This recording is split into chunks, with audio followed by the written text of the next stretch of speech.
Dans la cour de l'école, une petite fille de 7 ans attend nerveusement le début de sa cérémonie de remise des diplômes de maternelle.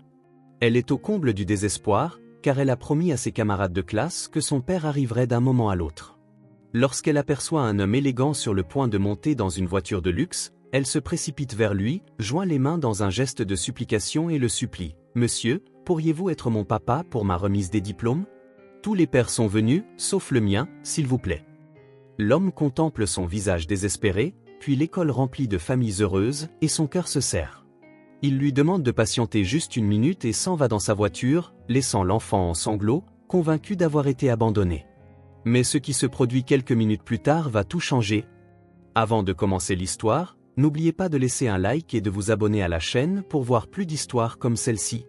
Le soleil de fin d'après-midi peignait la cour de l'école primaire de Northwood de teintes dorées, tandis que le parfum des fleurs du petit jardin de l'école se mêlait à l'arôme sucré des friandises maison préparées par les mères pour la cérémonie.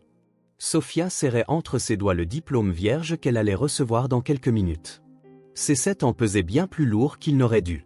Ses petits doigts tremblaient, non pas de nervosité pour la cérémonie, mais à cause du secret qu'elle gardait depuis des semaines. « Ma maman a apporté des brownies au chocolat pour tout le monde », s'écria Charlie en faisant signe à une femme souriante qui portait un plateau coloré.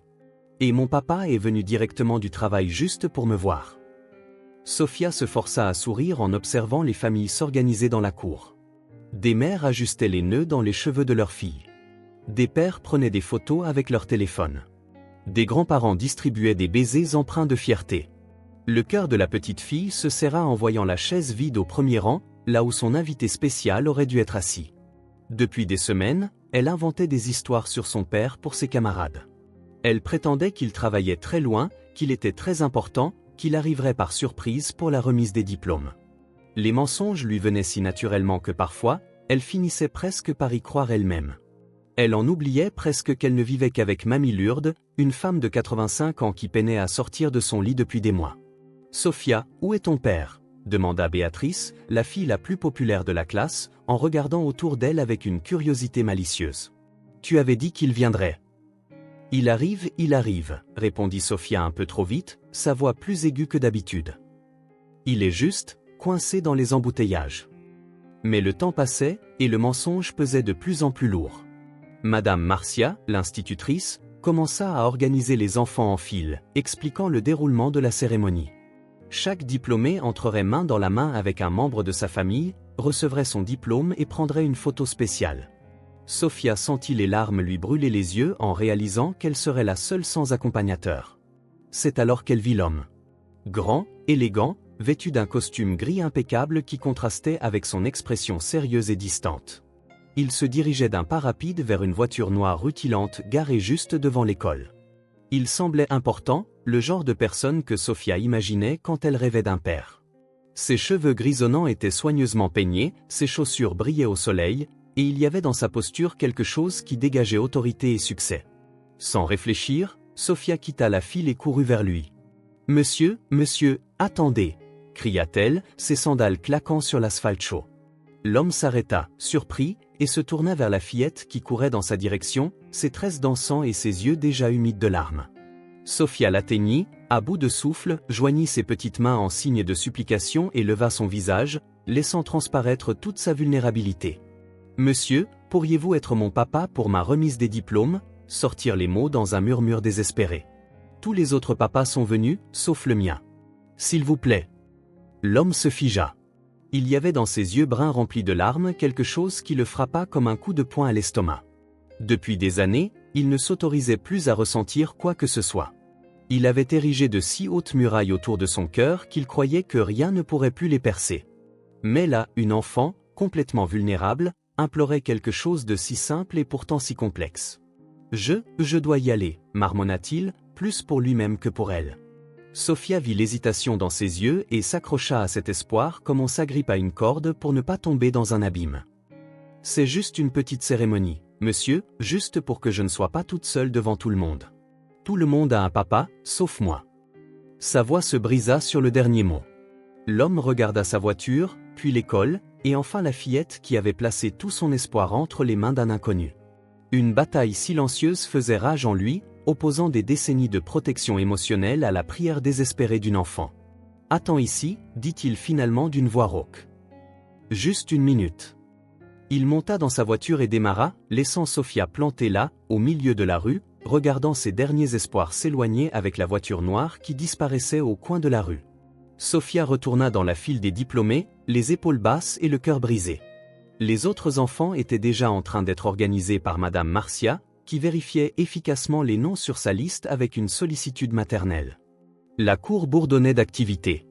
Des mères ajustaient les vêtements de leurs enfants, des pères testaient leurs appareils photo, des grands-parents cherchaient les meilleures places pour assister à la cérémonie. « Sophia, ma chérie, où étais-tu » demanda l'institutrice en remarquant les yeux rougis de la fillette. « Et ton accompagnateur ?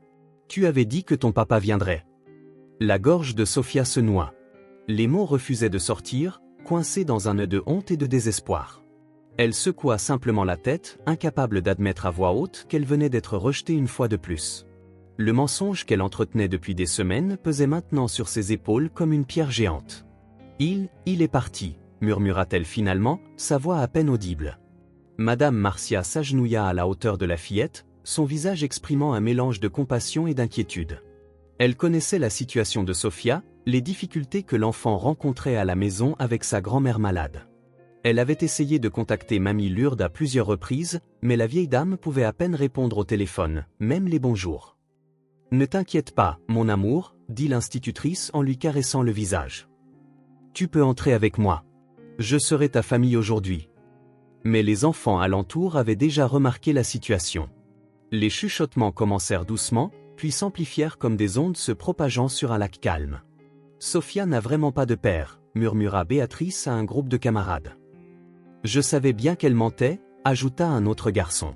« Ma mère a dit qu'elle ne vit qu'avec une vieille dame malade. » La pauvre feignit de compatir l'une des filles, mais ses yeux péquillaient de la méchanceté typique des enfants qui trouvent quelqu'un de plus vulnérable qu'eux.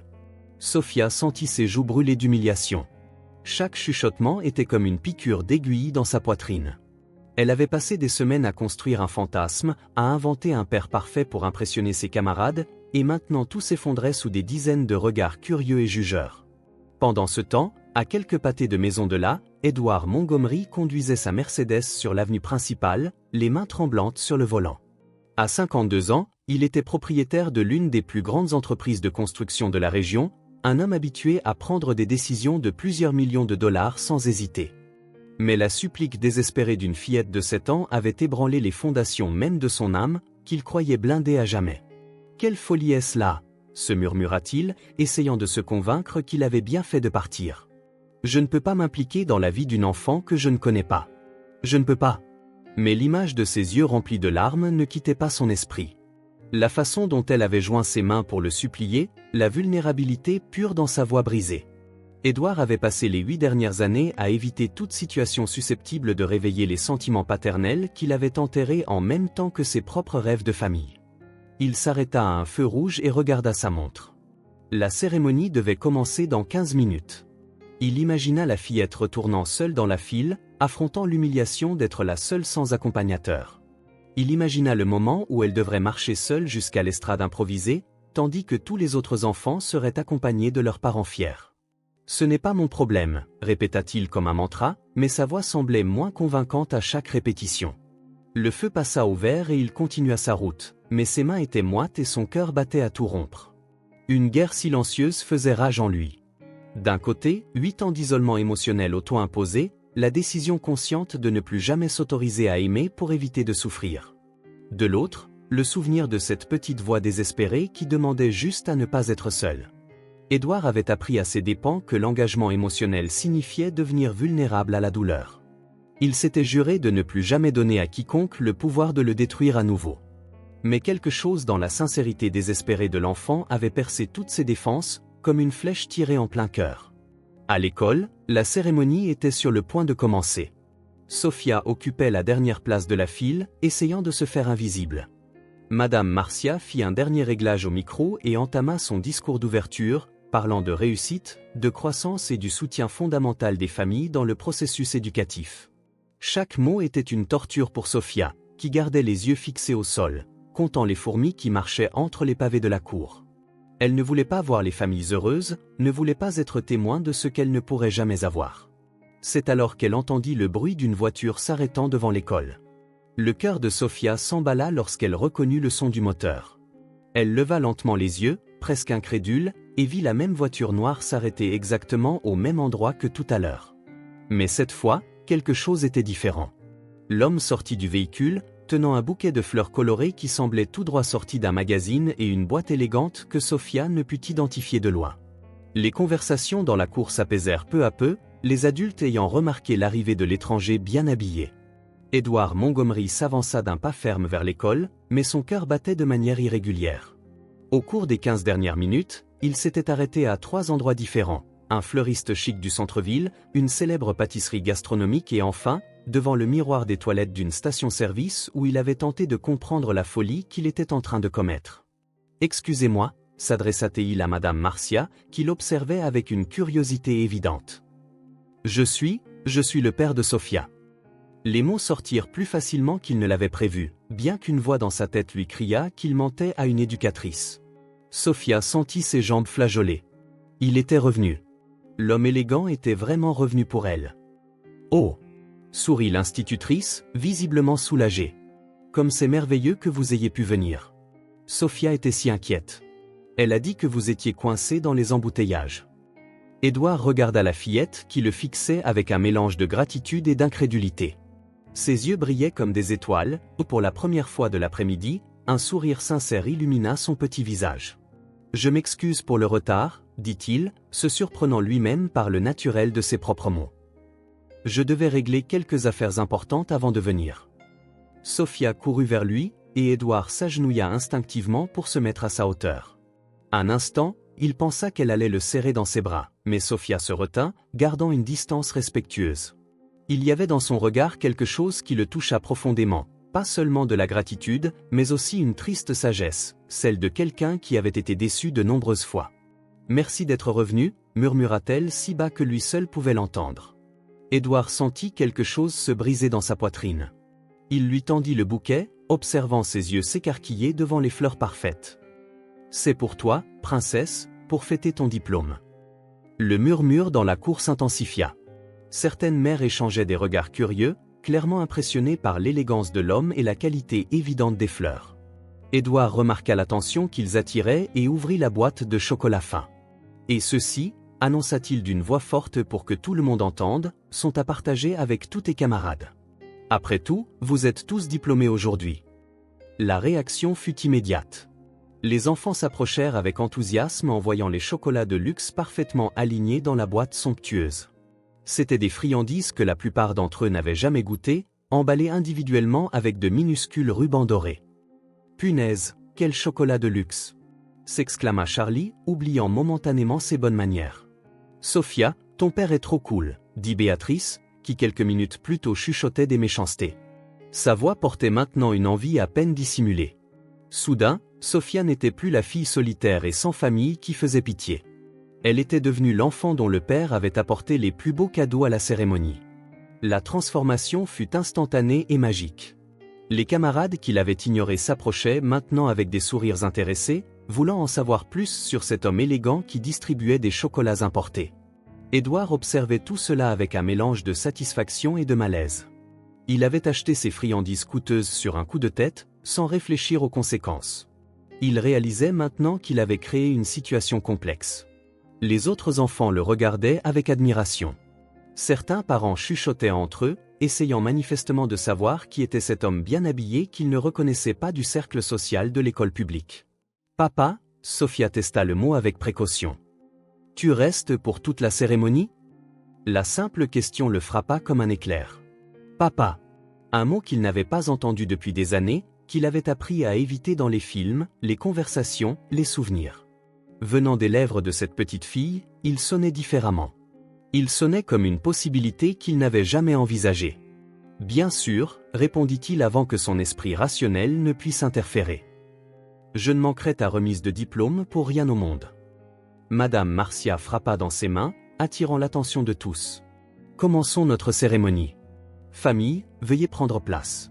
Les enfants, formons une file pour le défilé. » Sofia prit la main d'Édouard avec une confiance qui le surprit. Sa petite main chaude dans la sienne réveilla des sensations qu'il avait enfouies profondément. Un instant, il s'autorisa à imaginer ce que ce serait si tout cela était réel, si elle était vraiment sa fille, si ce moment n'était pas basé sur un mensonge désespéré. Mais alors qu'il se dirigeait vers leur siège, Édouard ne put ignorer les regards curieux des autres parents, ni le sentiment croissant qu'il s'engageait dans quelque chose de bien plus grand qu'il ne l'avait imaginé.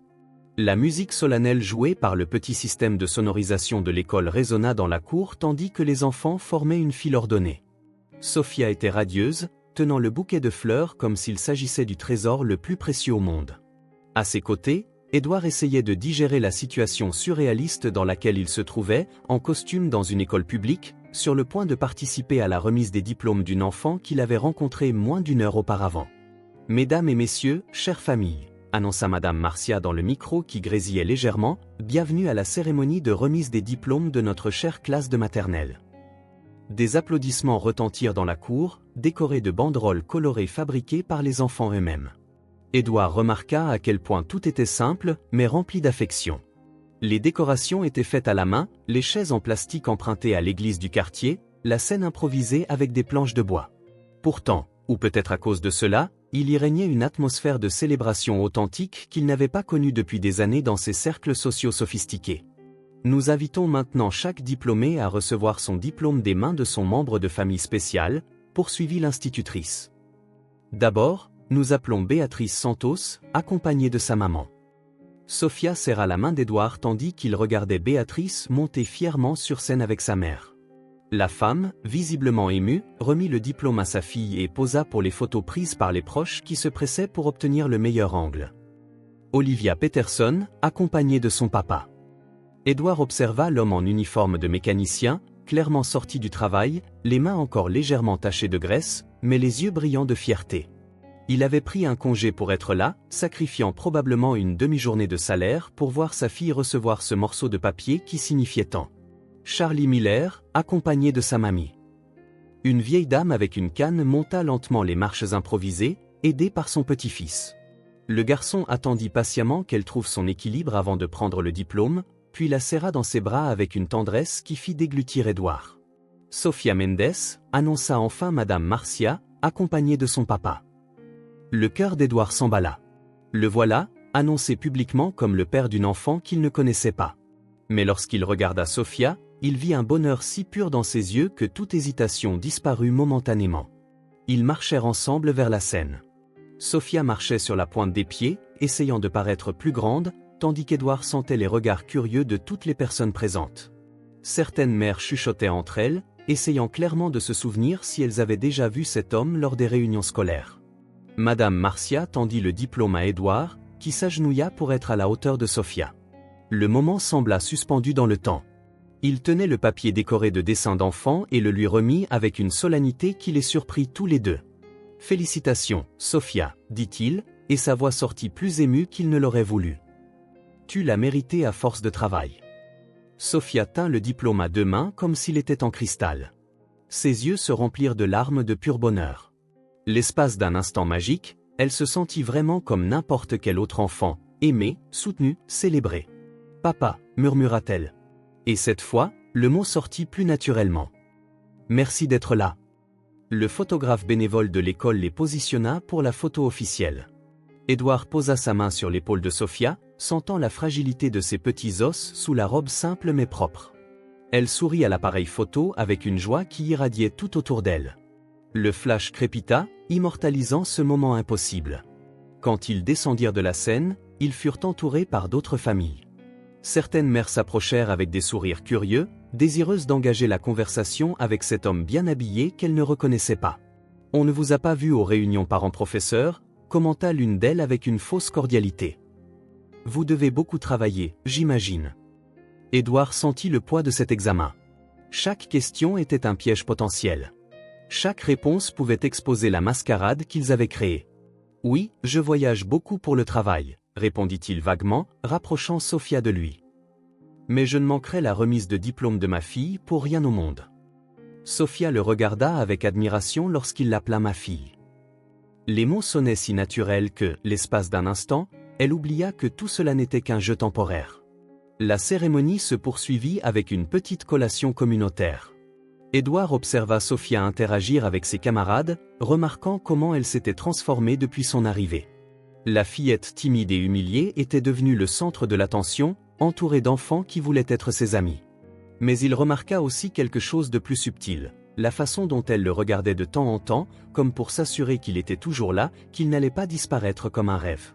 Il y avait dans ses yeux une vulnérabilité qui dépassait la situation immédiate, un besoin profond que ce seul après-midi ne pourrait combler. Lorsque la cérémonie se termina officiellement et que les familles commencèrent à se disperser, Édouard réalisa que l'heure de vérité était arrivée. Sophia s'approcha de lui, tenant toujours le diplôme et les fleurs, mais son expression avait changé. L'éclat de bonheur était toujours là, mais mêlé à quelque chose qui ressemblait à de la peur.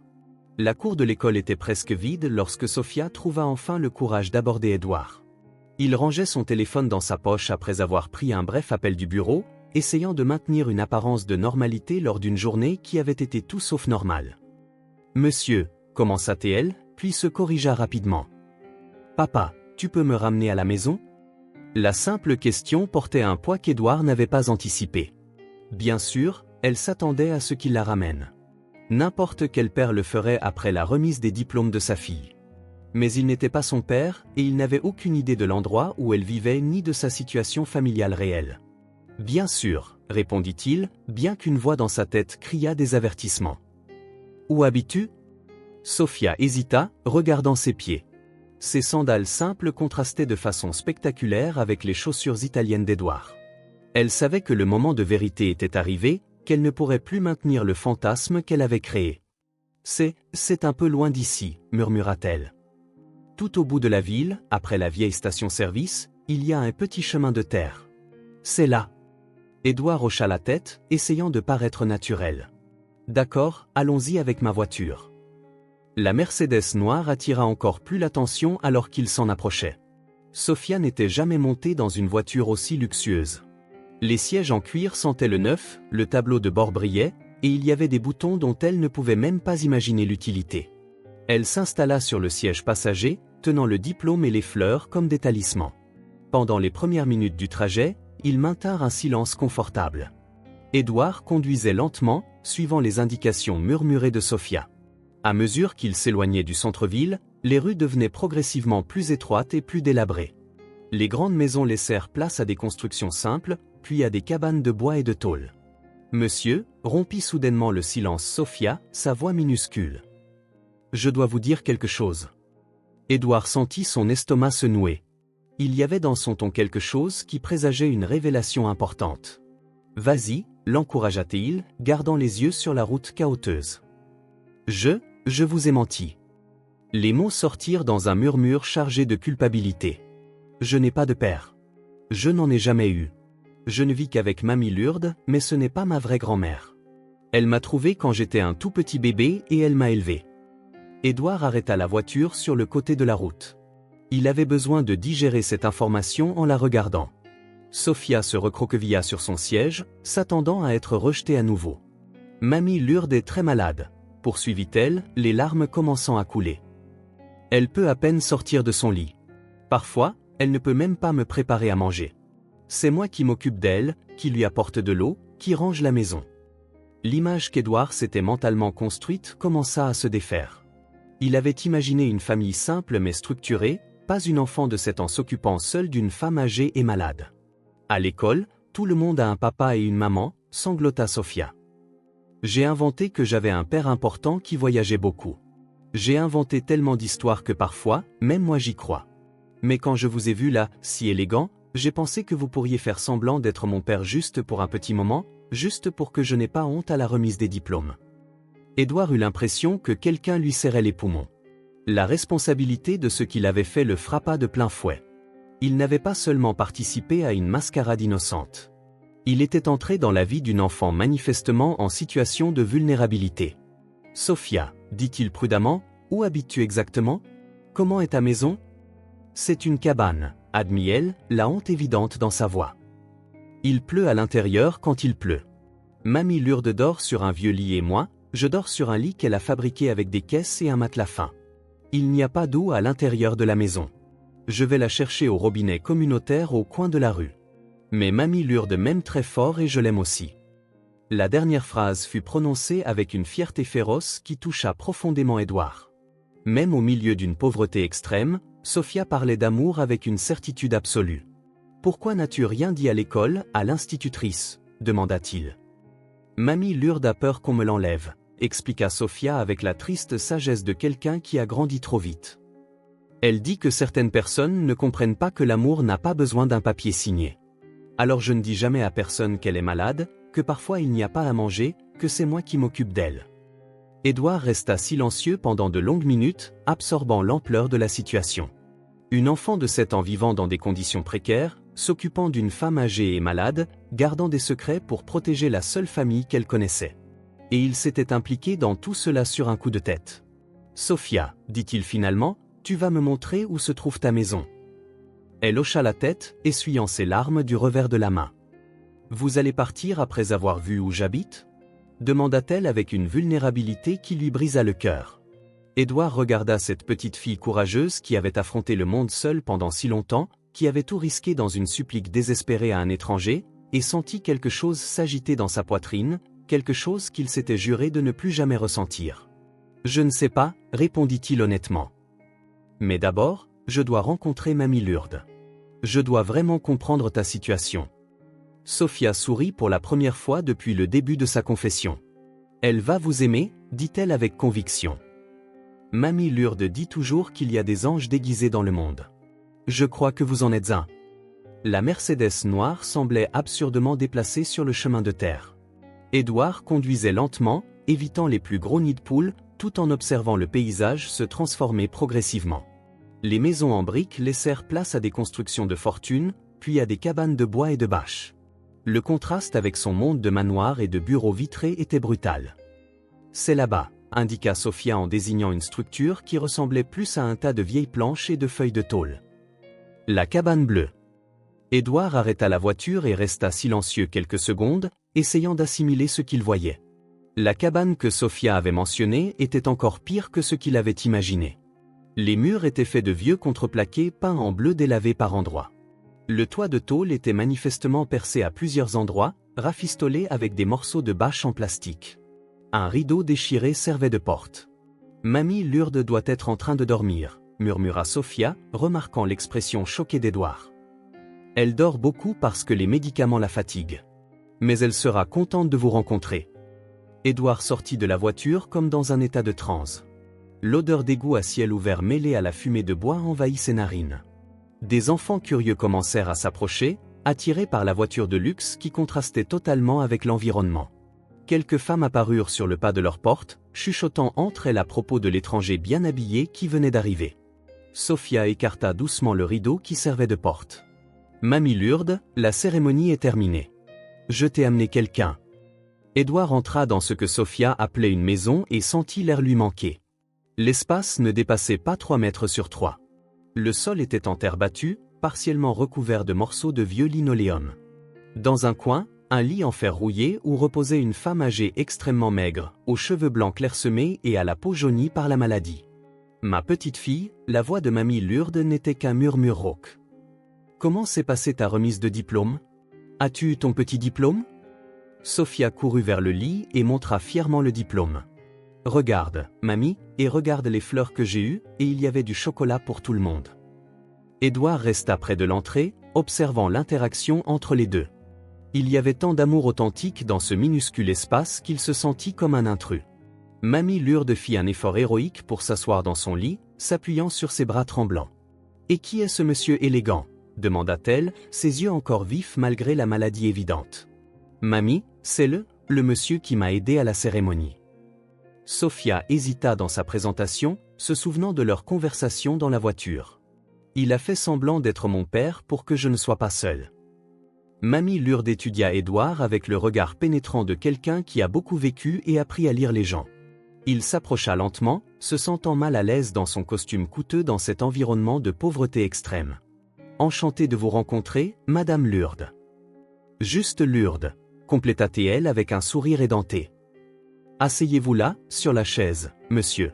Sophia, va chercher un verre d'eau pour le monsieur. » Édouard s'assit sur la seule chaise disponible, une vieille chaise en plastique fissuré.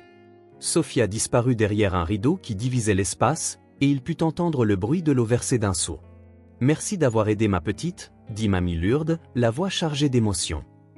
Elle était si inquiète pour cette remise de diplôme. Je voulais tellement y aller, mais... Elle fit un geste vague vers son propre corps fragile.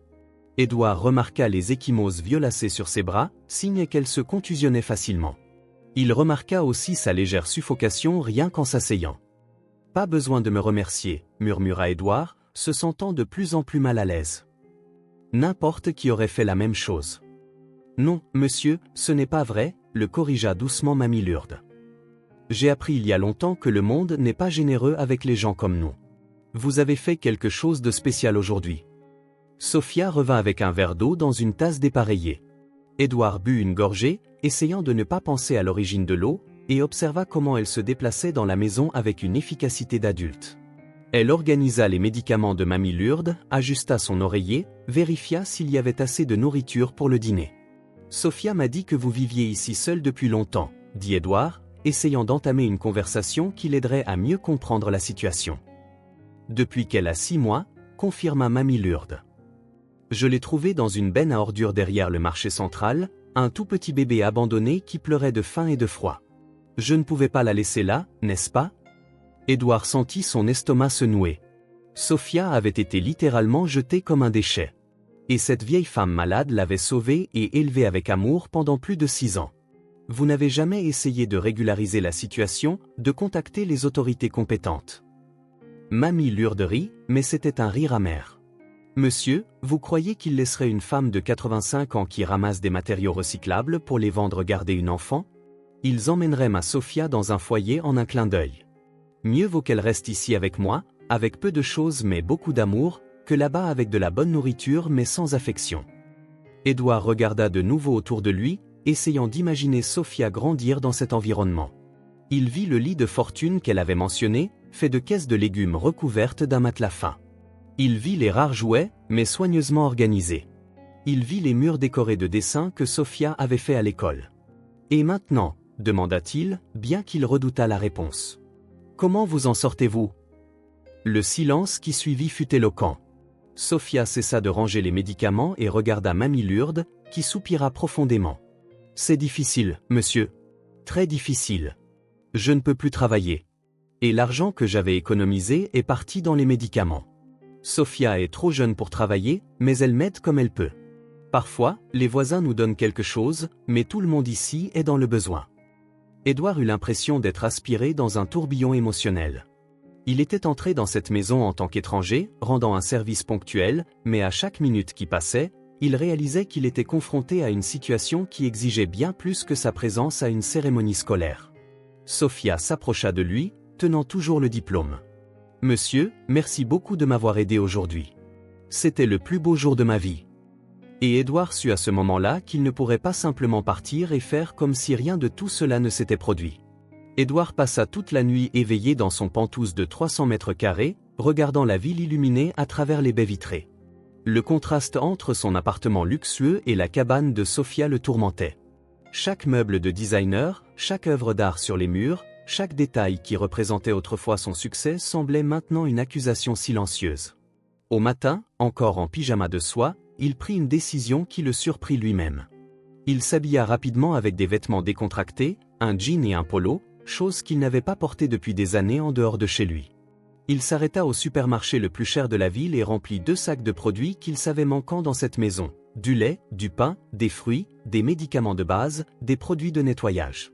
Le trajet vers le quartier pauvre, en plein jour, révéla des détails que la faible lumière de l'après-midi précédent avait cachés. Des égouts à ciel ouvert, des enfants jouant au milieu des ordures, des maisons qui semblaient prêtes à s'effondrer. Édouard conduisait lentement, conscient des regards curieux que sa voiture attirait, même un samedi matin. Lorsqu'il arriva à la cabane bleue, il trouva Sophia en train de jouer seule dans le petit espace devant la maison, fabriquant des poupées en papier à partir de vieilles pages de magazines. Elle leva les yeux et son visage s'illumina d'une joie pure qui lui fit momentanément oublier toutes ses craintes. « Monsieur, vous êtes revenu. » Elle courut vers lui mais s'arrêta à mi-chemin, comme si elle se souvenait qu'elle devait garder une certaine distance. « J'ai apporté quelque chose pour vous, » dit Édouard en portant les sacs. « Comment va Madame Lourdes aujourd'hui ? » Elle va un peu mieux. Elle a réussi à se lever pour faire du thé. Sophia le guida à l'intérieur de la maison. Mamie, regarde qui est de retour. Mamie Lourdes était assise sur le lit, plus alerte que la veille. Ses yeux s'illuminèrent en voyant Édouard avec les provisions. Monsieur, il ne fallait pas, commença-t-elle, mais sa voix s'étrangla en voyant la quantité d'articles qu'il avait apportés. Édouard commença à sortir les produits des sacs, et Sophia s'exclamait de joie à chaque article. Des fruits frais qu'elle n'avait pas vus depuis des mois, du lait entier, du pain moelleux, et même quelques sucreries qu'il avait impulsivement incluses. « Ça va durer longtemps !» s'exclama Sophia, serrant une boîte de céréales colorées comme si c'était un trésor. Mais Édouard savait que ça ne durerait pas. Ces provisions résoudraient le problème pour quelques jours, peut-être une semaine. Et après? Reviendrait-il avec d'autres sacs? Combien de temps pourrait-il maintenir cette situation? Madame Lourdes, dit-il en s'agenouillant près du lit. Avez-vous envisagé de chercher une aide officielle, des programmes sociaux, une assistance médicale adéquate? Le visage de la vieille femme se durcit immédiatement. Monsieur, je vous ai déjà expliqué hier. Si je me présente aux agences pour demander de l'aide, ils voudront connaître la situation de Sophia. Ils découvriront qu'elle n'est pas officiellement ma petite fille, qu'elle n'a pas de documents en règle, qu'elle vit ici avec moi sans rien de régularisé. Ils me l'enlèveront. Édouard sentit un nœud dans son estomac. La situation était encore plus complexe qu'il ne l'avait imaginé. Sophia vivait dans une sorte de limbe juridique, protégée uniquement par l'amour d'une vieille femme qui n'était plus en mesure de prendre soin d'elle-même. Et si? Commença-t-il, puis s'arrêta. Ce qu'il pensait était une folie absolue. Et si quoi, monsieur? Sophia s'approcha, remarquant son hésitation. Édouard regarda cette fille qui avait changé sa vie en moins de 24 heures. Il regarda Mamie Lourdes, qu'il observait avec un mélange d'espoir et de méfiance. Il pensa à sa vie vide, à son pantouse silencieux, à toutes les années qu'il avait passées à éviter tout engagement émotionnel. Et si j'adoptais Sophia? Les mots sortirent avant que son esprit rationnel ne puisse les arrêter. Le silence qui suivit fut assourdissant. Les yeux de Sophia s'écarquillèrent. Mamie Lourdes ouvrit la bouche sans pouvoir émettre un son. Je veux dire, poursuivit Édouard, sa voix gagnant en fermeté à mesure que l'idée se solidifiait. J'ai les moyens, une grande maison, je peux lui offrir une éducation, des soins médicaux, et à vous aussi, Madame Lourdes. Je peux m'assurer que vous receviez un traitement adéquat, une maison digne. Monsieur, l'interrompit Sophia d'une voix tremblante. Vous êtes sérieux? Vous voulez vraiment être mon papa? Pour de vrai? La simple question le frappa comme un coup de foudre. Il avait parlé sur un coup de tête, mais maintenant que les mots étaient dans l'air, il réalisa qu'il n'était pas seulement le produit d'un moment d'émotion. Quelque part au fond de son cœur, l'idée avait un sens qui le terrifiait. Il déglutit. Je crois que oui. Je crois que je veux essayer. Mamie Lourdes se mit à pleurer en silence. Monsieur, vous ne savez pas ce que vous offrez. Sophia est une fille spéciale, mais élever un enfant, c'est une responsabilité énorme. Et il y a toute la paperasse, les documents, la bureaucratie. J'ai des avocats, répondit Édouard, surpris par sa propre détermination. Je peux m'occuper des questions juridiques. Et pour ce qui est d'élever un enfant, eh bien, je devrais apprendre. Mais je ne peux pas simplement partir et faire comme si je n'avais pas vu comment vous vivez. Sophia s'approcha lentement, comme si elle craignait que le moindre mouvement brusque ne brise le charme. Si vous m'adoptez, demanda-t-elle avec le sérieux d'une adulte, je pourrai toujours voir Mamie Lourdes? Elle ne sera pas laissée seule? Édouard sentit son cœur se serrer. Même face à la possibilité d'échapper à l'extrême pauvreté, Sophia s'inquiétait pour la seule famille qu'elle ait jamais connue. Bien sûr, répondit-il sans hésitation. Madame Lourdes est ta famille. Nous prendrons soin d'elle aussi. C'est alors qu'il réalisa qu'il venait de changer non pas une, mais 3 vies pour toujours. Et pour la première fois en 8 ans, depuis qu'il avait décidé de ne plus jamais s'autoriser à aimer, Édouard Montgomery sentit qu'il faisait exactement ce qu'il devait faire. La peur était toujours là, immense et paralysante. Mais plus grande que la peur était la certitude qu'il ne pouvait pas abandonner cette fille courageuse qui avait changé son monde avec une seule supplique désespérée.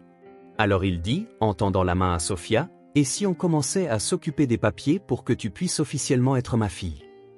Sophia prit sa main entre les siennes, petite et chaude, et sourit avec un bonheur qui pouvait illuminer tout le quartier pauvre. Le lundi arriva avec la réalité frappant à la porte d'Édouard comme un marteau. Assis dans son bureau vitré au 30e étage de l'un des immeubles les plus chers de la ville, il fixait la pile de documents que son avocat avait posés sur la table. Chaque page représentait un obstacle juridique qu'il n'avait pas anticipé lorsqu'il avait fait son offre impulsive le week-end dernier. Henry Miller, son avocat depuis 15 ans, le regardait avec une expression mêlée d'inquiétude et d'incrédulité. « Edward, es-tu sûr de vouloir aller jusqu'au bout ? L'adoption est déjà un processus complexe dans des circonstances normales, mais ce cas, c'est pratiquement impossible. » Edward feuilleta les documents, essayant de déchiffrer le langage juridique qui décrivait toutes les complications. Sophia n'avait pas d'acte de naissance officiel. Madame Lourdes n'avait jamais légalement enregistré sa tutelle. Il n'y avait aucun papier prouvant un quelconque lien de parenté entre elles. « Y a-t-il une chance ?» demanda Edward, sachant que la réponse ne serait pas celle qu'il souhaitait entendre. « Minime, » répondit l'avocat, d'une honnêteté brutale. « D'abord, nous devrions régulariser la situation de l'enfant auprès de l'État. Cela signifie impliquer les services de protection de l'enfance, le tribunal de la famille, les assistants sociaux. Ils se demanderont pourquoi une enfant de 7 ans n'a jamais été officiellement enregistrée. » Edward sentit son estomac se nouer. « Et ensuite ? » « Ensuite, si nous parvenons à prouver qu'elle est en situation d'abandon ou de négligence, l'État assumera la tutelle temporaire. Elle ira dans un foyer d'accueil pendant qu'ils traiteront les papiers d'adoption. Et là, mon ami, tu te mets dans la file comme n'importe quel autre candidat. » « Quelle file ? » ?»« La file des gens qui veulent adopter des enfants.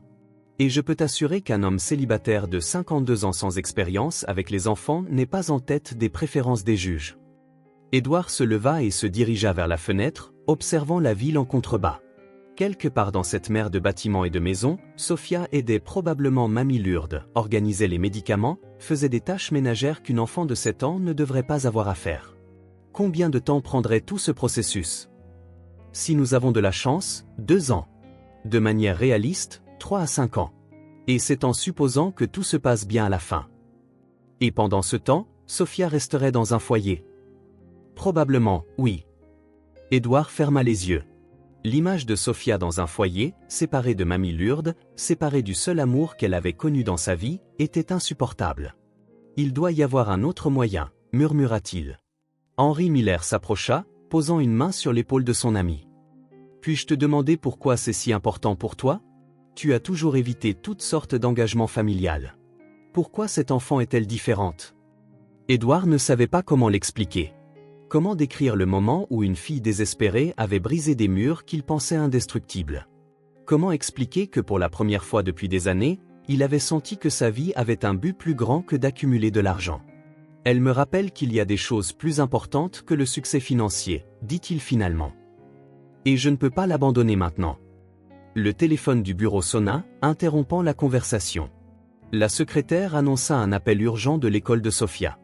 Edward répondit, le cœur battant. « Monsieur Montgomery ?» C'était la voix de Madame Marcia, mais elle semblait différente, inquiète. « Je dois vous parler de Sophia. Elle n'est pas venue à l'école aujourd'hui. » « Comment ça, elle n'est pas venue ? » Nous avons appelé le numéro sur son dossier, mais personne n'a répondu. Elle ne manque jamais les cours. « Monsieur, nous sommes inquiets. » Edward raccrocha et attrapa ses clés de voiture avant même de s'expliquer à son avocat. 20 minutes plus tard, il dévalait le chemin de terre en direction de la cabane bleue, le cœur battant à tout rompre. Il trouva Sophia assise devant la maison, pleurant en silence. Quand elle le vit, elle courut dans ses bras comme s'il était son seul salut. « Monsieur ? Mamie Lourdes n'arrive pas à se lever aujourd'hui.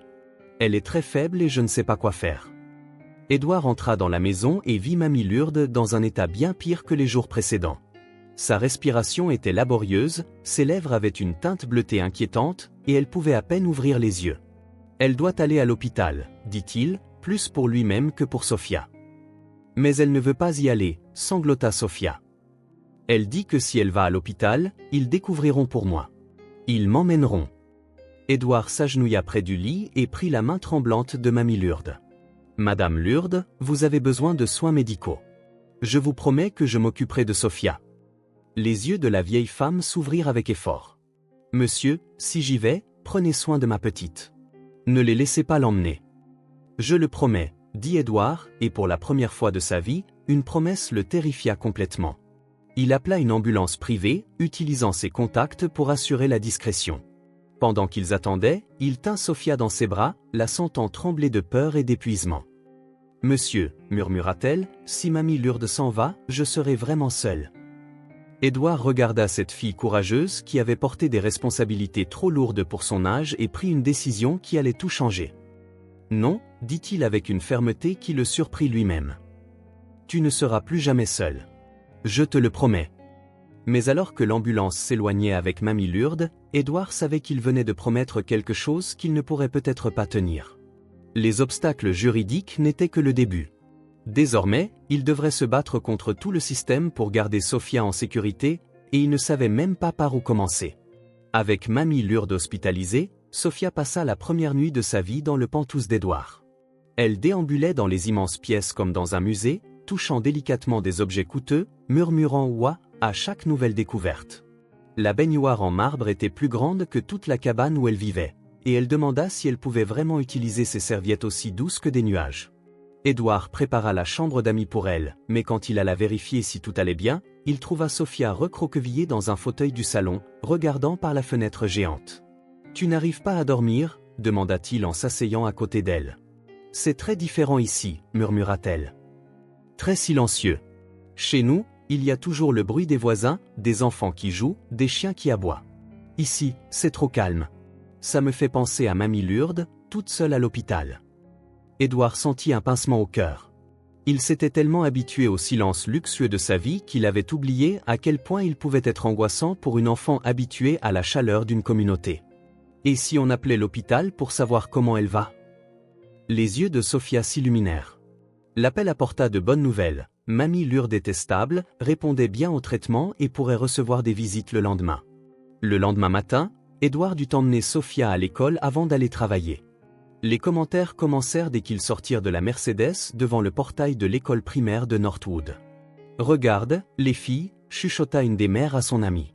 « C'est encore cet homme riche, et la petite a de nouveaux vêtements. » Sophia était en effet différente. Édouard avait insisté pour lui acheter quelques vêtements de base, et maintenant elle portait une robe simple mais de bonne qualité, des chaussures neuves et un sac à dos qui n'était pas rafistolé avec du ruban adhésif. « Bonjour, Madame Marcia. » Édouard salua l'éducatrice qui l'accueillit avec un sourire soulagé. « C'est bien que Sophia aille bien. Nous étions très inquiets hier. Comment va sa grand-mère ?»« Hospitalisée mais stable, » répondit Édouard. « Sophia restera avec moi pendant que Madame Lourdes se rétablit. » L'institutrice hocha la tête, mais Édouard remarqua une lueur de curiosité dans ses yeux. D'autres mères s'approchèrent, feignant des conversations anodines, mais clairement intéressées par la situation. « Quelle coïncidence que vous soyez apparu juste au moment où la famille de Sophia en avait le plus besoin », commenta l'une d'elles avec un sourire qui n'atteignait pas ses yeux. Édouard sentit un frisson de malaise, mais se contenta d'un signe de tête poli avant de dire au revoir à Sophia en lui déposant un baiser sur le front, un geste qui vint naturellement, les surprenant tous les deux. Pendant la journée, alors qu'Édouard tentait de se concentrer sur ses réunions d'affaires, les rumeurs se propageaient dans la communauté pauvre où vivait Sophia. Les voisins qui avaient vu la voiture de luxe ces derniers jours commencèrent à spéculer sur les véritables intentions de l'homme riche. « C'est très étrange », murmura Madame Rosa, la commère du quartier, à un groupe de femmes au petit supermarché local. Un homme riche apparaît de nulle part, s'intéressant à une pauvre fille orpheline. Quel genre d'intérêt cela pourrait-il être? Oui. Et maintenant que Lourdes est à l'hôpital, il a déjà emmené la fille chez lui, ajouta une autre. Une jolie fille comme Sophia, un homme riche et célibataire? Il y a quelque chose de louche dans cette histoire. Les chuchotements s'amplifièrent comme une traînée de poudre. Chaque conversation ajoutait un nouveau détail, un soupçon plus sombre. Lorsqu'Édouard alla chercher Sophia à l'école en fin d'après-midi, il remarqua que les regards avaient changé. Ils n'étaient plus seulement curieux. Ils étaient méfiants, certains clairement hostiles. Sophia remarqua aussi la différence. Pendant le trajet vers l'hôpital, elle resta silencieuse, contrairement à son bavardage habituel. « Il s'est passé quelque chose à l'école aujourd'hui ?» demanda Édouard. « Les enfants ont posé des questions bizarres, » répondit-elle doucement. « Ils ont demandé si tu étais vraiment mon père. Pourquoi tu n'es apparu que maintenant? Pourquoi tu as tant d'argent ?» Édouard soupira. Il avait été naïf de penser qu'il pourrait garder la situation simple et discrète. À l'hôpital, ils trouvèrent mamie Lourdes visiblement mieux, assise dans son lit et parlant avec une infirmière. Ses yeux s'illuminèrent en voyant Sophia, mais Édouard remarqua comment elle scrutait attentivement les nouveaux vêtements que la fillette portait. « Comment te sens-tu avec monsieur Édouard, ma chérie ?» demanda mamie Lourdes après le départ de l'infirmière. « C'est vraiment bien, mamie. Sa maison est immense. Il y a un lit juste pour moi, et il m'a même laissé choisir ce que je voulais pour le déjeuner. » Sophia parlait avec enthousiasme, mais Édouard remarqua l'inquiétude dans les yeux de mamie Lourdes. Plus tard, lorsque Sophia alla aux toilettes, mamie Lourdes prit le bras d'Édouard. « Monsieur, j'entends de mauvais commentaires. Les gens de la communauté parlant mal de vous, inventent des histoires laides sur vos intentions avec Sophia. »« Quel genre d'histoire ?» demanda Édouard, bien qu'il redoutât la réponse. « Ils disent qu'un homme riche n'aide pas une enfant pauvre sans vouloir quelque chose en retour. Ils insinuent que vous pourriez avoir d'autres intentions avec elle. » Édouard sentit son sang se glacer. L'insinuation était claire et révoltante. « Madame Lourdes, je ne ferai jamais. »« Je sais, monsieur. Je regarde dans vos yeux et je vois que vous êtes une bonne personne. Mais les gens ne vous connaissent pas comme moi, et il y a des personnes mal intentionnées qui pourraient utiliser ces ragots pour nuire. Que pensez-vous que je dois faire ?» Mamie Lourdes resta silencieuse pendant de longues minutes. « Peut-être vaut-il mieux que vous vous éloigniez un moment. Laissez les choses se calmer. Quand je sortirai de l'hôpital, les choses redeviendront normales et les commentaires cesseront. » Édouard regarda par la fenêtre de l'hôpital, voyant Sophia jouer dans le petit jardin qu'elle avait découvert. La fillette riait pour la première fois depuis des jours, poursuivant un papillon. Et il réalisa qu'il ne pouvait pas simplement disparaître de sa vie. « Je ne peux pas faire ça, dit-il finalement. Je ne peux pas l'abandonner maintenant. Si les gens veulent parler, qu'ils parlent. Mais je ne fuirai pas. » Mamie Lourdes hocha lentement la tête. « Alors soyez prêts, monsieur, car quand les ragots se répandent dans une communauté, ils peuvent se transformer en boule de neige. Et parfois, cette boule de neige se transforme en avalanche. » Édouard ne savait pas encore à quel point ces paroles étaient prophétiques. L'appel arriva le jeudi matin, alors qu'Édouard essayait d'apprendre à Sophia à utiliser l'interphone du Pantouse pour qu'elle puisse jouer en toute sécurité sur le terrain de jeu de l'immeuble. La voix formelle à l'autre bout du fil lui serra l'estomac. « Monsieur Édouard Montgomery, ici Carla Jenkins des services de la protection de l'enfance. Nous avons reçu des signalements anonymes concernant une mineure qui serait sous votre garde. Nous devons programmer une visite pour vérifier la situation. » Édouard ferma les yeux, sentant le monde s'effondrer autour de lui. Les mots de Madame Lourdes sur l'avalanche résonnaient dans son esprit. « Quel genre de signalement ?» demanda-t-il, essayant de garder sa voix stable. « Je préférerais en discuter en personne. Pouvons-nous programmer cela pour cet après-midi ? C'est une situation qui requiert de l'urgence. » 2 heures plus tard, Édouard attendait dans le salon de son Pantouse à côté de Sophia, qui jouait avec un nouveau puzzle qu'il avait acheté. Elle ne savait pas ce qui se passait, et il n'avait pas le cœur de lui expliquer que des étrangers venaient la questionner sur sa vie. La sonnette retentit et Sophia courut pour ouvrir, mais Édouard la retint doucement. « Laisse-moi faire, princesse. Ce sont des gens qui sont venus nous parler. » Carla Jenkins était une femme d'âge mûr avec une expression sérieuse et un dossier rempli de papiers. Elle était accompagnée d'un homme plus jeune qui se présenta comme un assistant social. Tous deux observèrent le luxueux Pantouse avec des regards professionnels, notant des détails sur leur porte-bloc. « Sophia », Carla s'adressa à la fillette d'une voix douce mais formelle. « Je suis Carla et je suis ici pour parler un peu avec toi. Ça te va ?» Sophia regarda Édouard qui hocha la tête pour l'encourager, bien que son cœur battît à tout rompre. « Peux-tu me raconter comment tu as rencontré monsieur Montgomery ?» demanda Carla en s'asseyant à la hauteur de l'enfant. « Il m'a aidé à ma remise de diplôme », répondit sincèrement Sophia. « Je lui ai demandé de faire semblant d'être mon père parce que je n'avais personne pour m'accompagner. Et après la remise des diplômes, que s'est-il passé ? Il est venu chez moi pour rencontrer Mamie Lourdes.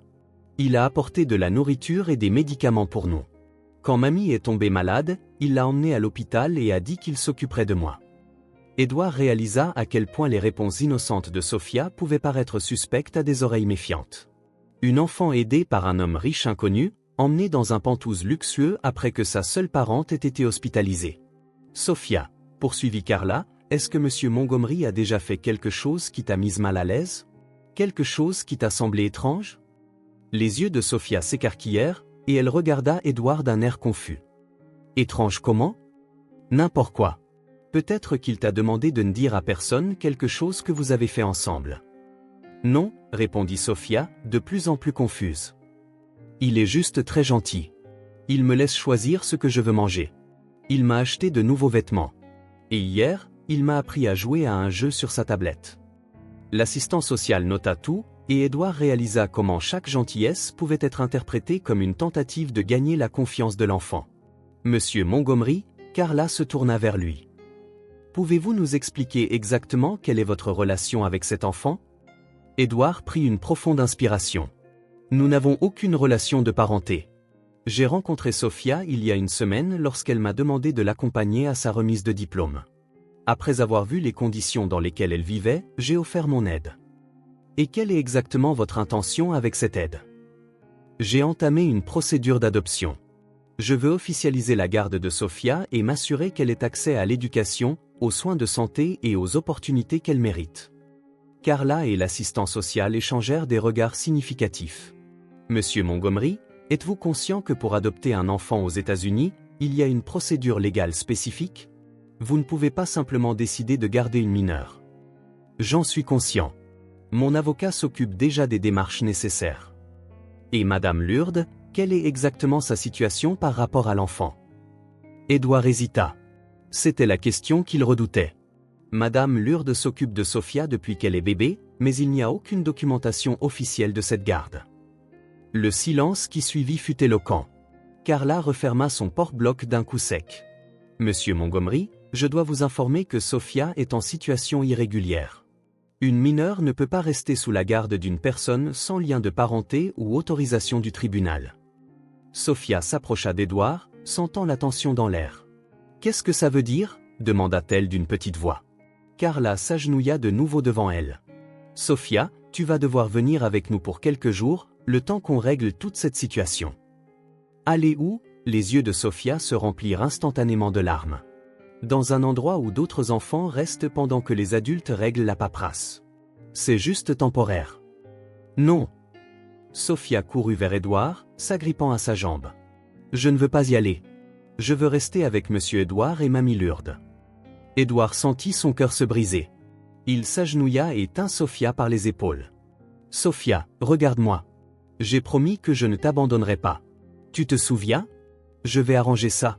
Mais tu devras peut-être rester loin de moi pendant quelques jours. Tu avais promis, sanglota-t-elle. Tu avais promis que je ne serais plus jamais seule. Les mots de Sophia résonnèrent dans la pièce luxueuse comme une accusation. Edouard regarda les assistants sociaux, voyant la méfiance sur leur visage. Pour eux, il n'était qu'un adulte de plus brisant ses promesses à une enfant vulnérable. Monsieur Montgomery, dit fermement Carla. Vous avez 15 minutes pour faire les valises de Sophia, et je vous demande de ne pas rendre cela plus difficile pour elle que ça ne l'est déjà.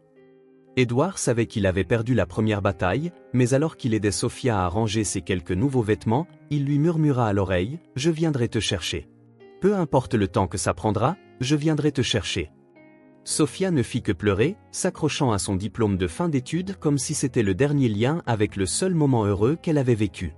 Le foyer d'accueil Harmony House était un bâtiment de 2 étages, d'un jaune délavé, avec des barreaux aux fenêtres et une petite cour entourée de hauts murs. Edouard se gara à l'extérieur, observant les enfants jouer dans l'espace limité, cherchant désespérément Sophia parmi eux. 3 jours s'étaient écoulés depuis qu'elle avait été emmenée, 3 jours pendant lesquels Edouard n'avait dormi que quelques heures, alternant entre les réunions avec ses avocats et les tentatives frustrées de lui rendre visite. Le processus bureaucratique était une machine implacable, et il apprenait à ses dépens que l'argent ne pouvait pas toujours accélérer la justice. Monsieur Montgomery, une femme s'approcha de la grille. Je suis Mariana, la coordinatrice du foyer. Vous êtes ici pour rendre visite à Sophia? Edouard hocha la tête, ravalant la boule dans sa gorge. Comment va-t-elle? Bien, compte tenu des circonstances. C'est une fille forte, mais, eh bien, vous pouvez le voir par vous-même. Sophia était assise seule dans un coin de la cour, dessinant sur le sol avec un bâton. Ses nouveaux vêtements étaient déjà froissés et sales, et elle avait perdu l'éclat dans ses yeux qu'Edouard en était venu à associer à sa personnalité vibrante. Sophia, appela-t-il à travers la grille. Elle leva les yeux et courut vers lui, pressant ses petites mains contre le métal froid. « Monsieur, vous êtes venu me chercher. » L'espoir dans sa voix fut comme un coup de poignard dans sa poitrine. « Pas encore, princesse, mais j'y travaille. »« Comment vas-tu ? Il y a beaucoup d'enfants ici, dit-elle, essayant de paraître courageuse. Certains sont gentils, mais je veux rentrer à la maison. Je veux voir Mamie Lourdes. Édouard s'agenouilla pour être à sa hauteur à travers la grille. Mamie Lourdes va beaucoup mieux. Les médecins ont dit qu'elle pourrait sortir de l'hôpital la semaine prochaine. Et alors je pourrais sortir d'ici? Édouard hésita. C'était la question qui le tourmentait. Même lorsque Madame Lourdes sortirait de l'hôpital, la situation juridique de Sophia resterait irrégulière. Les services de protection de l'enfance ne la rendraient pas simplement à la femme âgée et malade. Nous y travaillons, fut tout ce qu'il put dire. Plus tard, dans le bureau de Henri Miller, Édouard fit face à la réalité brutale de sa situation. Sur la table, des piles de documents représentaient des semaines de travail juridique, mais les progrès étaient d'une lenteur décourageante. Les nouvelles ne sont pas bonnes, admit l'avocat. En plus des problèmes juridiques normaux de l'adoption, nous devons maintenant faire face aux soupçons soulevés par les signalements anonymes. Quels soupçons? Ils ont enquêté et n'ont rien trouvé. Édouard, tu dois comprendre comment cela apparaît aux autorités. Un homme riche et célibataire sans antécédents avec des enfants apparaît de nulle part voulant adopter une fille pauvre. Certains juges remettront en question tes motivations, que tu sois innocent ou non. Édouard se leva et commença à faire les 100 pas. Alors, qu'est-ce que tu me dis? Que je devrais abandonner? Je dis que nous avons besoin d'une stratégie différente. Et peut-être que nous devons envisager certaines concessions. Quel genre de concessions? Henri Miller soupira profondément. Il y a une possibilité que tu puisses obtenir la garde temporaire dans un premier temps. Ce serait plus rapide qu'une adoption complète. Sophia pourrait quitter le foyer et vivre avec toi, mais sous la supervision de l'État. Supervision? Visite régulière d'assistants sociaux. Rapport périodique. Évaluation psychologique. Ta vie privée serait constamment surveillée. Édouard arrêta de marcher. L'idée d'avoir des étrangers envahissant régulièrement sa maison, questionnant chaque interaction avec Sophia, jugeant chaque décision parentale, était suffocante. Mais l'alternative était de la laisser indéfiniment au foyer. Combien de temps durerait cette supervision? Au moins 2 ans. Si tout se passe bien, tu pourrais demander l'adoption définitive après cette période. Et Madame Lourdes, où se situe-t-elle dans tout ça? C'est un autre problème. Techniquement, elle n'a aucun droit légal sur Sophia. Mais si nous pouvons prouver qu'il y avait un lien familial de fait, même sans documentation, peut-être pourrons-nous établir un arrangement de visite. Édouard retourna à la fenêtre, regardant la ville s'étendre jusqu'à l'horizon. Quelque part là-dehors, Sophia apprenait à vivre sans espoir, s'adaptant à la routine d'un foyer, commençant peut-être à croire qu'il avait rompu sa promesse. Il y a encore une chose, poursuivit Henri Miller avec hésitation. Un journaliste a posé des questions sur toi et Sophia. Il semble que quelqu'un alimente la presse en information. Quel genre d'information? Des spéculations sur tes motivations, des théories du complot sur des hommes riches qui achètent des enfants pauvres. C'est du sensationnalisme de bas étage, mais ça pourrait compliquer encore plus notre situation. Édouard sentit une vague de colère. Qui fait ça? Nous ne le savons pas. Ce pourrait être quelqu'un de la communauté où vivait Sophia, quelqu'un qui se sent lésé par ton ingérence dans sa vie. Ou ce pourrait simplement être de l'opportunisme de tabloïd. Qu'est-ce qu'on fait? Pour l'instant, nous ne donnons pas d'interview. Nous ne répondons pas aux provocations. Nous laissons le travail juridique parler de lui-même. Mais Édouard, tu dois comprendre, si cette histoire fuite dans les médias de manière déformée, cela pourrait détruire toute chance que nous avons. Édouard ferma les yeux, sentant le poids d'une bataille qui ne faisait que commencer. Chaque jour qui passait, Sophia passait plus de temps au foyer, plus loin de la vie qu'il lui avait promis. Et maintenant, en plus des barrières juridiques, il devrait se battre contre l'opinion publique et un possible sabotage. Combien de temps te faut-il pour obtenir au moins la garde temporaire? Si tout va bien, peut-être 6 semaines. Mais Édouard, je ne peux rien garantir. Un juge méfiant, un article de presse négatif, n'importe quoi peut retarder le processus de plusieurs mois. Édouard pensa à Sophia dessinant seule sur le sol du foyer, s'accrochant à ce diplôme comme son seul souvenir d'un jour heureux. Alors nous ferions mieux de nous mettre au travail, dit-il avec détermination, parce que je ne vais pas briser ma promesse, peu importe le temps que ça prendra, peu importe les batailles que je devrai livrer. Mais en quittant le bureau, Édouard savait qu'il entrait dans le combat le plus difficile de sa vie, et il n'y avait aucune garantie de victoire. Le palais de justice du comté était bondé ce mardi matin. Édouard n'aurait jamais imaginé qu'une audience de tutelle de mineurs puisse attirer autant d'attention. Des journalistes se pressaient sur les bancs du fond, des caméras discrètes captaient chaque mouvement, et des curieux qui avaient lu l'affaire dans les journaux locaux chuchotaient des spéculations malveillantes. Le titre du journal de ce matin lui brûlait encore l'esprit: un riche homme d'affaires tente d'acheter une enfant orpheline. Un voisin dénonce des intentions suspectes. Sophia était assise à côté de l'avocate commise d'office pour la représenter, une jeune femme qui la traitait avec une gentillesse professionnelle mais distante. La fillette portait une robe simple fournie par le foyer et tenait entre ses mains son diplôme, qui était devenu son talisman au milieu de toute cette tourmente. Édouard l'observait de l'autre côté de la salle, remarquant qu'elle avait perdu du poids ces dernières semaines. Ses yeux, autrefois vifs de curiosité et de joie, portaient maintenant une tristesse qui semblait trop grande pour une enfant de 7 ans. « Levez-vous » annonça l'huissier. La cour de la famille et des mineurs est maintenant en session, présidée par l'honorable juge Robert Sterling.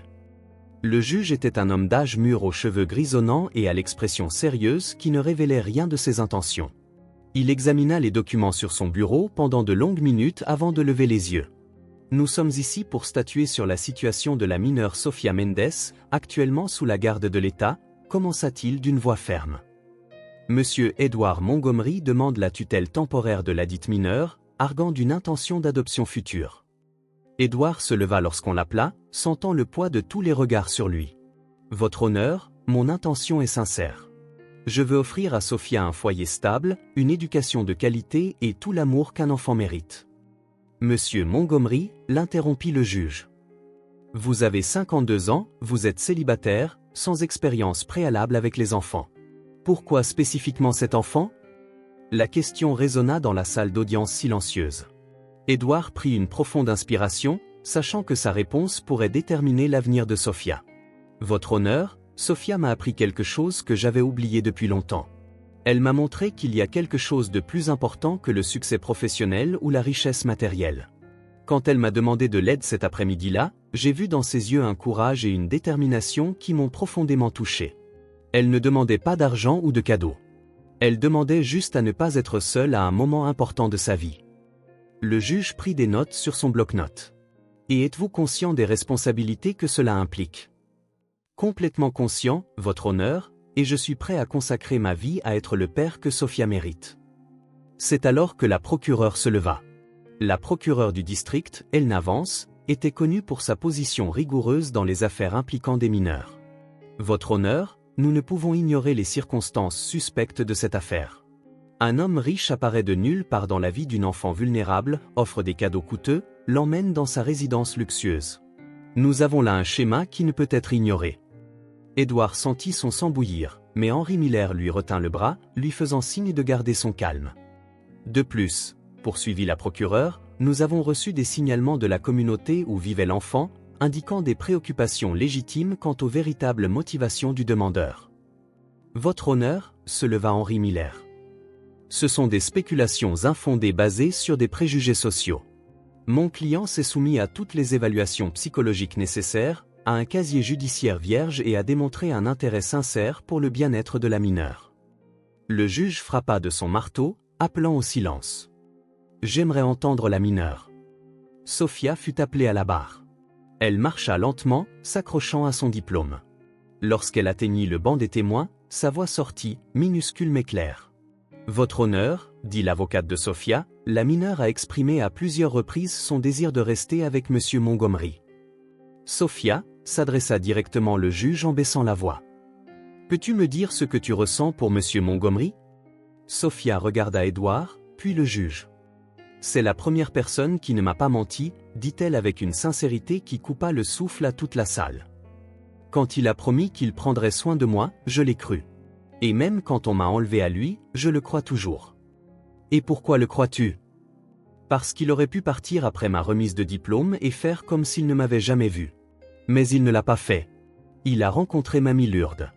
Il a vu comment nous vivions, et il a quand même voulu rester. » Le silence dans la salle d'audience était absolu. « Sophia, » continua doucement le juge, « comprends-tu que si tu vas vivre avec monsieur Montgomery, des gens viendront te rendre visite régulièrement pour s'assurer que tout va bien. » « Oui, monsieur. Mais je préfère ça plutôt que de rester au foyer. Il y a des enfants gentils là-bas, mais ce n'est pas une vraie famille. » C'est alors que Madame Lourdes entra dans la salle d'audience, appuyée sur une canne, visiblement fragile mais déterminée. Édouard ne s'attendait pas à la voir là. Elle n'était sortie de l'hôpital que 2 jours auparavant. « Excusez-moi, votre honneur », dit-elle d'une voix tremblante mais ferme. « Puis-je parler de ma petite fille ?» Le juge hésita, puis hocha la tête. « Votre honneur », Madame Lourdes s'adressa au juge avec le respect de quelqu'un qui a grandi en craignant les autorités. « J'ai élevé cette fille depuis qu'elle était un tout petit bébé. Je n'ai pas les papiers signés, c'est vrai. Mais j'ai de l'amour. Et quand j'ai vu que je ne pouvais plus m'occuper d'elle correctement, j'ai prié Dieu d'envoyer quelqu'un. » Elle regarda Édouard, les larmes aux yeux. « Cet homme est apparu quand nous en avions le plus besoin. Il aurait pu donner de l'argent et partir, mais il est resté. Il a vu Sophia pleurer et n'a pas pu l'abandonner. Si ce n'est pas de l'amour paternel, je ne sais pas ce que c'est. » Un murmure grandit dans la salle, mais le juge frappa de nouveau de son marteau. La cour va suspendre la séance pour 15 minutes de délibération. Quand le juge sortit, Édouard s'approcha de Sophia. Elle courut dans ses bras, et il la serra comme si elle était la chose la plus précieuse au monde. « Quelle que soit la décision, » lui murmura-t-il à l'oreille, « je ne t'abandonnerai pas. » Sophia hocha simplement la tête, enfouissant son visage dans sa poitrine, se préparant à entendre des mots qui changeraient sa vie pour toujours. Les 15 minutes de suspension parurent une éternité. Édouard resta dans le couloir du palais de justice, tenant Sophia dans ses bras tandis qu'elle jouait nerveusement avec son diplôme froissé. Madame Lourdes était assise sur un banc voisin, clairement épuisée par l'effort d'être venue, mais les yeux brillants de détermination. Les journalistes tentèrent de s'approcher pour poser des questions, mais Henri Miller les tint à distance. L'avocat était visiblement tendu, révisant mentalement tous les arguments qui auraient pu renforcer ou nuire à l'affaire. « Monsieur Édouard, » murmura Sophia, « si le juge dit que je dois rester au foyer, vous m'oublierez. » Édouard la serra plus fort. « Jamais, princesse. Même si ça prend des années, je continuerai à me battre pour t'avoir avec moi. C'est une promesse que rien ni personne ne peut me faire rompre. Levez-vous. » L'huissier annonça le retour du juge. La salle d'audience se tut tandis que le juge Robert Sterling reprenait son siège. Il observa toutes les personnes présentes pendant de longues secondes avant de commencer à parler. « C'est l'un des cas les plus complexes que j'ai jamais examinés, » commença le juge, sa voix résonnant dans la salle bondée. « Nous avons ici une situation qui défie les conventions légales et sociales, mais au cœur de tout cela se trouve quelque chose de très simple, le bien-être d'un enfant. » Édouard sentit son cœur s'accélérer. Sophia s'agrippa plus fort à sa main. Après avoir examiné tous les rapports psychologiques, sociaux et juridiques, après avoir entendu tous les témoignages et considéré toutes les preuves présentées, j'en viens aux conclusions suivantes. Le juge marqua une pause dramatique. Premièrement, je n'ai trouvé aucune preuve pour étayer les soupçons soulevés à l'encontre des intentions de M. Édouard Montgomery. Au contraire, toutes les évaluations indiquent un homme intègre avec un intérêt sincère pour le bien-être de la mineure. Un murmure de soulagement parcourut la partie de la salle où se trouvaient les partisans d'Édouard. Deuxièmement, le lien affectif entre le demandeur et la mineure est évident et sain. Sophia démontre clairement sa préférence pour rester sous la garde de M. Montgomery. Sophia serra la main d'Édouard, contenant à peine son espoir. Troisièmement, je reconnais le rôle fondamental que Madame Lourdes a joué dans la vie de cet enfant. Bien qu'il n'y ait pas de documentation légale, le lien affectif est incontestable et doit être préservé.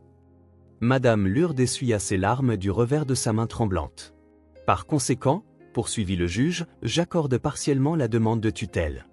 Monsieur Édouard Montgomery aura la tutelle temporaire de la mineure Sophia Mendes pour une période initiale de 2 ans, avec les conditions suivantes. Édouard pouvait à peine respirer. Première condition, des visites mensuelles d'assistants sociaux pour suivre la situation. Deuxième condition, Sophia maintiendra un contact régulier avec Madame Lourdes, la considérant comme une grand-mère d'affection. Troisième condition, après la période de 2 ans, si tout se déroule de manière adéquate, Monsieur Montgomery pourra demander l'adoption définitive. La salle éclata en réactions diverses. Certains applaudirent, d'autres protestèrent. Les journalistes prenaient furieusement des notes. Sophia regarda Édouard avec des yeux brillants. « Ça veut dire que je peux rentrer à la maison avec toi ?»« Oui, princesse, » répondit Édouard, la voix étranglée par l'émotion. « Tu peux rentrer à la maison. » Elle poussa un cri de joie et se jeta dans ses bras, le diplôme tombant enfin au sol. Édouard la souleva, la faisant tourner en l'air tandis que des larmes de bonheur coulaient sur son visage. Quatrième et dernière condition, dit le juge en frappant de son marteau pour rétablir l'ordre. Monsieur Montgomery doit fournir toute la documentation nécessaire pour régulariser officiellement l'état civil de la mineure, y compris un acte de naissance et d'autres documents d'identité. J'accepte toutes les conditions, votre honneur, dit formellement Édouard, bien que sa voix tremblât d'émotion. Madame Lourdes s'approcha lentement, appuyée sur sa canne. Sophia descendit des bras d'Édouard et courut la serrer dans ses bras. Mamie, maintenant j'ai une vraie famille, mais tu seras toujours ma grand-mère pour toujours. Bien sûr, ma chérie, murmura Madame Lourdes en caressant les cheveux de la fillette. Et maintenant, tu as un père qui prendra soin de toi comme tu le mérites. Elle leva les yeux vers Édouard. Merci, monsieur, pour tout. Édouard s'agenouilla devant elle. Merci à vous, Madame Lourdes, d'avoir pris soin d'elle, de m'avoir donné la chance de la rencontrer, de m'avoir appris ce qui compte vraiment dans la vie. Henri Miller s'approcha avec les papiers à signer. Édouard, tu réalises ce qui vient de se passer? Tu n'as pas seulement gagné la garde de Sophia. Tu as établi un précédent juridique important pour des cas similaires. Mais Édouard entendit à peine les paroles de l'avocat. Il regardait Sophia montrer son diplôme à Madame Lourdes, lui racontant avec enthousiasme sa vie dans le Penthouse, la chambre qui serait toute à elle, les livres qu'ils pourraient lire ensemble. En quittant le palais de justice, Édouard portait Sophia dans ses bras alors qu'il se dirigeait vers la voiture. Les journalistes les entourèrent, mais il ne répondit à aucune question. Il n'y avait qu'une seule chose qu'il voulait dire. « Sophia, dit-il en ouvrant la portière de la voiture, prête à rentrer à la maison. »« Notre maison ?» le corrigea-t-elle en souriant comme il ne l'avait pas vue depuis des semaines. « Notre maison », répéta-t-il, sachant que ces deux simples mots représentaient la plus grande victoire de sa vie. Alors qu'il traversait la ville, Sophia bavardait sur tous les projets qu'elle avait faits pendant ses jours au foyer. Édouard écoutait avec un sourire aux lèvres, réalisant que sa vie avait enfin trouvé un but qu'aucune fortune ne pourrait acheter. Dans le Penthouse, Sophia courut vers la chambre qu'Édouard avait spécialement préparée pour elle, décorée de couleurs vives et remplie de nouveaux jouets. Mais elle revint rapidement dans le salon, ne portant qu'une seule chose, son diplôme. « Monsieur, je veux dire, papa », elle testa le mot avec précaution. « Je peux encadrer mon diplôme ?» C'est là que tout a commencé. Édouard sourit, comprenant enfin que parfois, les plus grands miracles naissent des suppliques les plus simples et les plus désespérées. 2 ans et demi plus tard, par un jeudi après-midi ensoleillé, très semblable à celui qui avait changé leur vie pour toujours, Édouard gara la même Mercedes noire devant l'école primaire de Northwood. Mais cette fois, tout était différent. Sophia sauta du siège arrière, maintenant âgée de presque 10 ans, plus grande et arborant un sourire confiant qui irradiait un bonheur authentique. Elle portait l'uniforme impeccable de l'école privée qu'elle fréquentait, mais avait insisté pour retourner à l'école publique ce jour spécial pour une présentation sur le dépassement des difficultés qu'elle avait elle-même proposées. « Papa », dit-elle naturellement, un mot qui était devenu une musique aux oreilles d'Édouard. « Tu penses que les enfants aimeront mon histoire ?»« J'en suis sûr, princesse », répondit Édouard, ajustant la petite cravate qu'elle avait insisté pour porter afin de paraître plus formelle.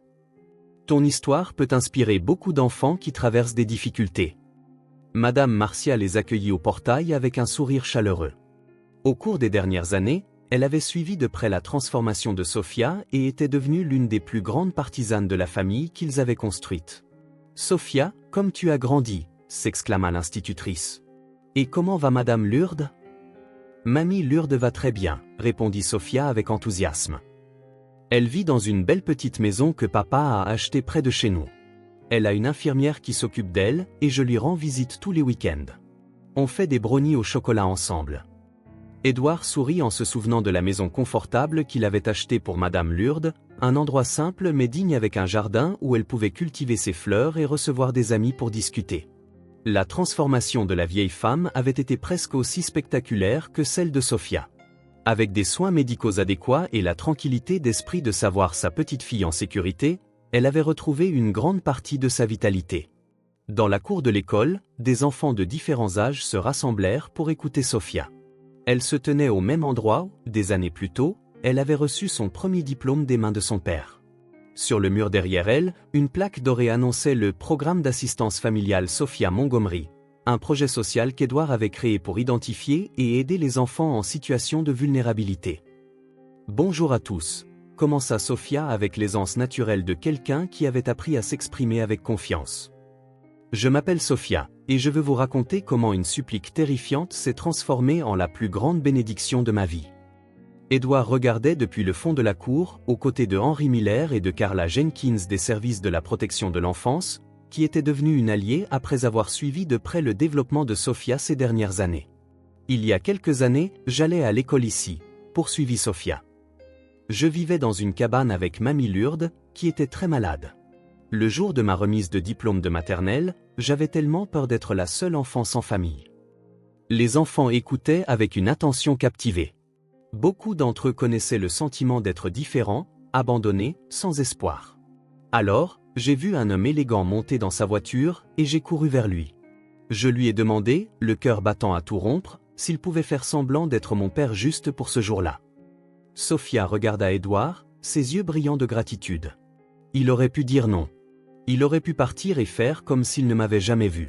Mais vous savez ce qu'il a fait? Il est revenu. Il a apporté des fleurs et du chocolat pour tout le monde. Et puis il a découvert que nous avions besoin de bien plus qu'une jolie remise de diplôme. Edward sentit une boule dans sa gorge en se souvenant de ce premier moment d'hésitation où il avait failli fuir la responsabilité que Sophia représentait. Aujourd'hui, j'ai une vraie famille, dit Sophia, sa voix devenant plus émue. J'ai un père qui m'emmène à l'école, m'aide avec mes devoirs, et qui ne rompt jamais ses promesses. Mamie Lourdes a une belle maison et tous les médicaments dont elle a besoin. Et j'ai appris que parfois, quand on est assez courageux pour demander de l'aide, des choses incroyables peuvent arriver. Une petite fille au premier rang leva la main. Et si la personne dit non? Sophia sourit sagement. Alors tu demandes à quelqu'un d'autre et à un autre, jusqu'à ce que tu trouves quelqu'un avec un cœur assez grand pour aider. Parce que les bonnes personnes existent, même quand on a l'impression que non. Après la présentation, plusieurs enfants s'approchèrent de Sophia pour poser des questions. Edward l'observa interagir naturellement, donnant des câlins et des mots d'encouragement aux plus jeunes. C'est une fille spéciale, commenta Carla Jenkins. Vous avez construit quelque chose de magnifique ensemble. Elle m'a appris plus que je n'aurais jamais pu lui enseigner, répondit Edward. Elle m'a montré qu'il existe des formes de richesse qui ne se mesurent pas en argent. Plus tard, dans la voiture sur le chemin du retour, Sophia jouait avec le même diplôme, maintenant encadré et un peu délavé par le temps. « Papa, dit-elle soudainement, tu regrettes de t'être arrêté ce jour-là. » Edward rit. « Sophia, c'était le plus beau jour de ma vie. C'est le jour où j'ai découvert que la famille n'est pas une question de sang, mais d'amour et de choix. Et tu as choisi de rester avec moi, même quand c'était difficile. Surtout quand c'était difficile. Parce que c'est là que j'ai découvert que tu valais n'importe quel combat. » Quand ils arrivèrent aux Pentouzes, Madame Lourdes les attendait dans le salon, plus radieuse qu'Edward ne l'avait vue depuis des mois. Ses cheveux blancs étaient soigneusement coiffés, elle portait une nouvelle robe et il y avait une lueur spéciale dans ses yeux. « Mamie !» Sophia courut la serrer dans ses bras. « Comment s'est passée ta présentation à l'école? » « C'était incroyable, mamie. Les enfants ont posé beaucoup de questions et je leur ai raconté toute notre histoire. » Madame Lourdes caressa le visage de la fillette avec une tendresse infinie. « Ma petite fille est devenue une célèbre conférencière, dit-elle fièrement.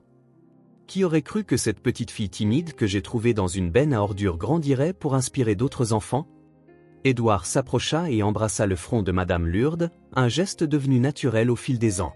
« Comment s'est passé ton rendez-vous chez le médecin aujourd'hui, Madame Lourdes? »« Excellent. Le médecin a dit que je deviens plus forte chaque jour.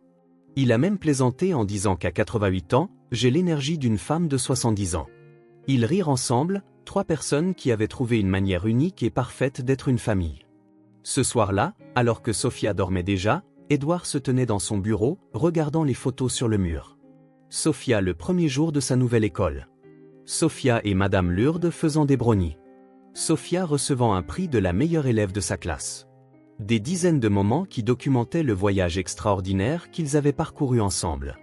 Mais sa photo préférée restait la première, Sophia le jour de sa remise de diplôme, tenant son diplôme et souriant à côté de lui dans la cour de l'école de Northwood. C'est là que tout avait commencé, où une petite fille désespérée et un homme solitaire avaient découvert que parfois, les rencontres les plus improbables créent les familles les plus vraies. Edward prit le téléphone et composa le numéro de Henry Miller. « Henry, c'est Edward. Je crois qu'il est temps de déposer la demande d'adoption définitive. Je veux que Sophia soit officiellement ma fille. Enfin, gloussa l'avocat à l'autre bout du fil. J'attendais cet appel depuis des mois. Avec ton dossier exemplaire, ça devrait être beaucoup plus simple cette fois-ci. Édouard raccrocha et alla voir Sophia dans sa chambre. Elle dormait paisiblement, serrant un ours en peluche qu'il lui avait offert lors de leur première fête des enfants ensemble. Sur la table de chevet, le diplôme encadré captait la lumière de la lampe, lui rappelant chaque jour que les plus grands miracles peuvent naître des suppliques les plus simples. Merci, murmura Édouard à personne en particulier. Peut-être au destin, peut-être au courage d'une fillette de 7 ans qui avait changé sa vie pour toujours.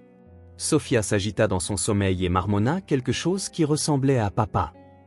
Et Édouard sut qu'il avait trouvé sa véritable richesse, une famille construite non par les liens du sang, mais par le choix, l'amour et la volonté de se battre pour ceux que l'on aime. Dans le silence de la nuit, il pouvait presque entendre l'écho de cette petite voix désespérée l'après-midi qui avait tout changé. Et pour la 1000e fois, Édouard sourit, sachant qu'il avait donné la seule réponse possible.